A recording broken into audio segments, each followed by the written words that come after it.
Okay, so picture this for a second. You are offered the absolute opportunity of a lifetime. A completely customized, sprawling luxury mansion worth a cool $1 million, and it's yours to keep forever. But, there's a catch. You have to outlast 14 other people without ever stepping foot off the property, no matter what kind of insane psychological or physical hurdles get thrown your way.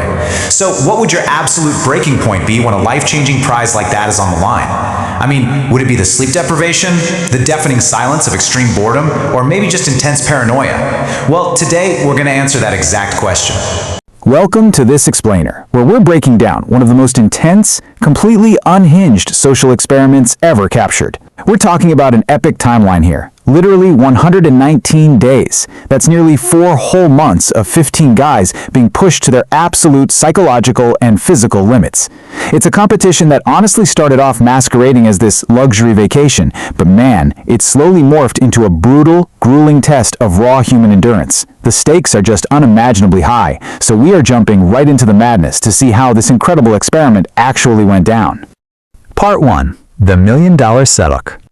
Now, to truly grasp the tragedy of what this house eventually becomes, you really have to understand the sheer scale of the initial setup. The creator purposefully brought together a group of 15 unique, massive personalities, and the one thing they all had in common? A whole lot of hubris. They had all openly boasted that endurance challenges were, quote, extremely easy, claiming they would totally crush the competition if they were ever put to the test. So their bluff was called. And walking into the estate, you can kind of see why they were so confident. They were competing for a custom-built $1 million paradise. I mean, this wasn't some modest little home. It had 7 massive bedrooms, 3 fully loaded game rooms, a private movie theater, a sprawling library, and a home gym. It was literally a fortress of extreme luxury, making it seem genuinely impossible that anyone would ever willingly walk out that front door. The sheer arrogance in the room on day 1 was absolutely off the charts. Contestants were practically screaming, "Me? I'm never leaving," as they sprinted through the hallways, aggressively racing to claim the biggest and best bedrooms for themselves. They genuinely thought they had it made. To them, it was just a really long vacation. But what they entirely failed to realize is that enduring immense psychological pressure and, constant social friction is an entirely different beast than just kicking back in physical comfort. That initial hubris was about to collide head-on with reality. Part 2. Chaos in the mansion. So, that honeymoon phase? Yeah, it didn't even last 48 hours. We quickly move into this wildly destructive phase where the group dynamics completely and utterly broke down. When you lock 15 alpha personalities inside a pressure cooker, the claustrophobia sets in fast. Out of sheer boredom, irritation, and frankly just spite, contestants began stealing the TV remotes just to intentionally deprive each other of entertainment. But that was just the spark. The sabotage rapidly escalated into a full-blown tragedy as they actively destroyed the very $1 million paradise they were fighting to win. We are talking about ranch dressing being intentionally poured deep into the luxury carpets, barbecue sauce deliberately smeared up and down the main staircases, beautiful massive televisions fully smashed to pieces. They even went so far as to hurl heavy beds completely off the second-story balconies. This luxurious dream mansion was violently transformed into a chaotic primal nightmare. Just try to imagine the smell. And the ultimate irony of all their early arrogance became clear almost immediately. Just look at this timeline. Despite all their big talk on day 1 about staying for years and never leaving, the early mental toll was absolutely devastating. On literally the first day, a contestant packed his bags and quit simply because he missed his mom and his normal daily routine. By day 5, another competitor tapped out entirely because he wanted to go home and feed his cat Cuddles. I'm not making this up. And the absolute peak of absurdity comes on day 10, when a contestant happily walked away from a $1 million house in exchange for a 30-piece chicken nugget meal. For all the massive boasting they did before entering the house, they dropped like flies for the most surprisingly mundane reasons. Part 3. The Isolation Test. Okay, so with the house completely trashed and the numbers rapidly dwindling, the rules changed to target their minds even further. The competitors were split up and forced into strict solitary confinement rooms. This stripped away all that chaotic social drama they had been relying on for stimulation and replaced it with something far more dangerous: the psychological torture of deafening boredom. When you're locked in an empty room with absolutely nothing to do, time slows to an agonizing crawl. To fight off the mental fatigue, one contestant named Ryan came up with this intense, mind-numbing strategy. He decided he was going to count out loud. His target, 100,000. And you guys, this turns into a fascinating descent into temporary madness. In step 1, he just starts counting out loud, using his own voice to try and pass the empty hours. But the human brain is just not built for this kind of repetitive isolation. By step 2, somewhere around the 40,000 mark, his mind genuinely starts short-circuiting. The emotional toll hits hard as he begins openly hallucinating, seeing numbers floating in the room, and fiercely struggling to even remember the very number he just spoke a second prior. It's a terrifying loss of mental grip. Yet, against all odds, we reach step 3. He pushes through the heavy mental fog, successfully hits 100,000, and is hilariously rewarded with 100,000 actual physical pennies dumped right into his space.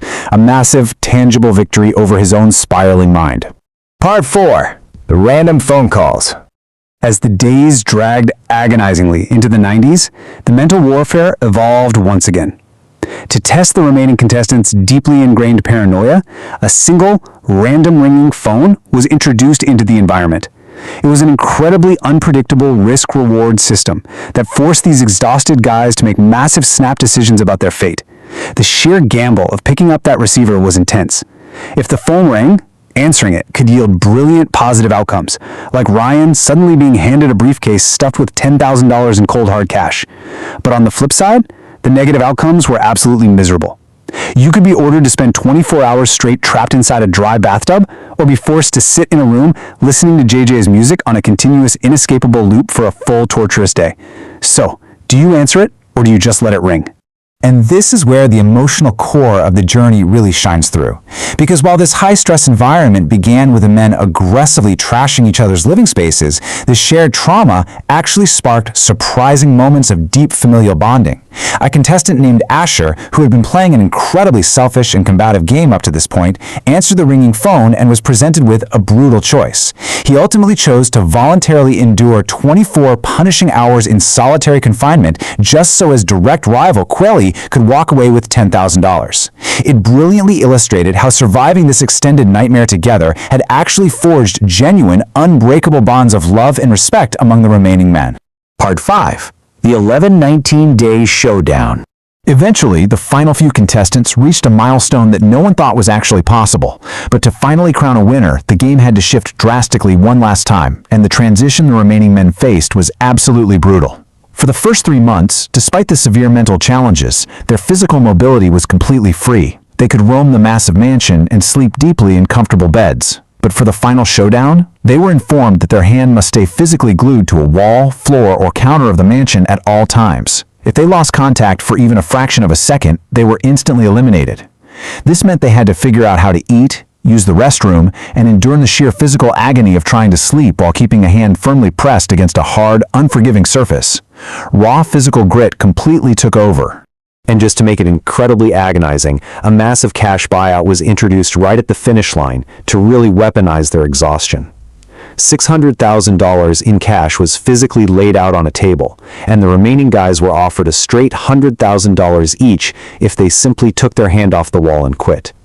Imagine the intense psychological pressure of that. You are running on zero sleep, your body is aching from pressing against a hard floor, and guaranteed life-changing money is sitting just a few feet away from you. After months of suffering, the temptation to walk away was just too much for some, successfully eliminating incredibly strong, resilient competitors like Kevin, who simply couldn't take the physical pain anymore. Ultimately, it came down to a fierce, devastating standoff. Over 30 hours straight of keeping a hand glued to the architecture of the house. The physical exhaustion was completely overwhelming. And then, tragedy struck. After enduring 4 grueling months of isolation, paranoia, and chaos, Asher, while desperately trying to sleep pressed up against a window frame, accidentally let his hand slip off for just a brief, agonizing second. One tiny lapse in concentration in his sleep, and his 119-day journey was instantly over. All that suffering wiped out in a fraction of a second. Which meant there was only one person left, Yuti. After fighting through the completely trashed house, the terrifying isolation, the intense paranoia of the ringing phones, and the brutal physical pain of the final showdown, he was the last human standing. His emotional, tear-filled scream of, "Guys, I win this mansion," echoing through the completely destroyed empty house, perfectly captures the unimaginable mental and physical strain required to actually pull this off. Out of 15 arrogant competitors, he was the only one who truly had what it took. He conquered the impossible. It really leaves us with a fascinating psychological question to ponder. Knowing the absolute chaos, the isolation, the sheer deafening boredom, and the agonizing physical pain of that final test, what is your breaking point? When a life-changing prize is dangling right in front of you, how long could you hold on before you walked away? It's definitely something to think about. Thanks for exploring this incredible test of endurance with me. I'll catch you on the next explainer.